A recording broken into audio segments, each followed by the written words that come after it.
Bill O'Reilly joins us right now. What do you make of the situation today? Surprised? You know, you took a little shot at me at the top of your birthday show and said I was wrong about the speaker being whacked. And I was, but I was right about the budget getting, put off for 45 days. I thought that Getz and McCarthy would make some kind of an arrangement.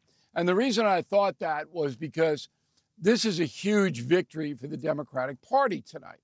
It shows the American public that the Democrats are cohesive, that they don't go Ronald Reagan used to say, off the reservation. I hope no Native Americans are offended. But the Republican Party is not. It's divided. And essentially, I don't really spend a lot of time with this party stuff. It doesn't matter much to me. I'm looking for problem solvers. I don't care what party they come from. I disagree with Manchin. I do think the country is polarized and divided.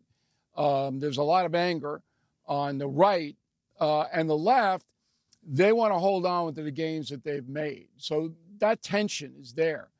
But right now, the Democrats are in good shape as far as tonight is concerned. They won and Republicans lost.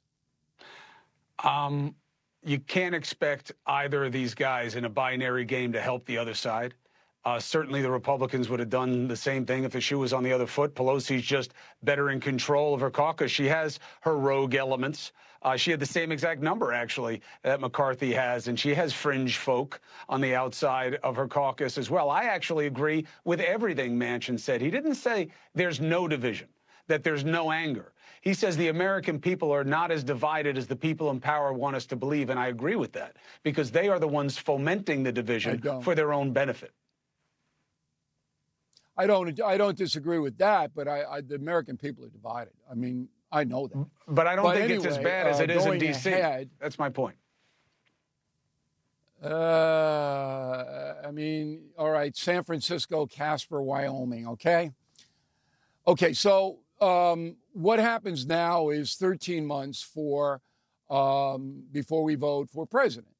And the Democrats are in a deficit position because Biden is unpopular.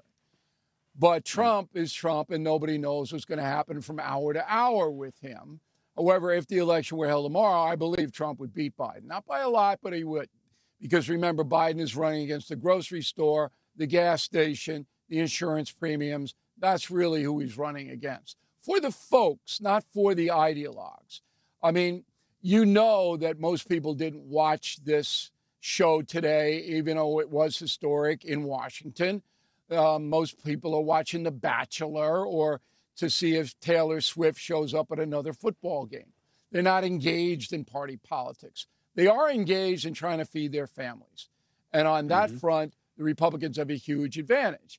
But the party, the GOP, Grand Old Party, there's no real leadership in that party, Cuomo. Who's the leader of the Republican Party? There's no leader. Well, Trump. Right? Trump is. No, Trump is the leader. He couldn't care less about the Republican Party. He's a populist. But they all stand in a position of fealty. Party. He's not a real populist. He's not a real populist. A real populist is somebody who is hell-bent on policies that he believes or she believes empowers the common man and divorces power from any central organization. That's not what he's about. He's about the agglomeration of power for himself. Well, I'll tell you, and that's I'll tell fine. you where People you're can wrong vote one here. way or the other. Go ahead. I'll tell you where you're wrong on Trump. Trump is running as an avenger. He understands that conservative/independent traditional voters loathe, L-O-A-T-H-E, loathe cancel culture, woke, the progressive left, California, drug addicts running wild, open borders. Yeah. He understands that. And he's running to avenge that. Yeah, it's called being a demagogue. I'm telling you, that is a powerful, powerful position right now in America. Yeah. Hey, thank you for watching. Please go to newsnationnow.com, newsnationnow.com, and you can find NewsNation on your television provider. And don't forget to click the red subscribe button down below.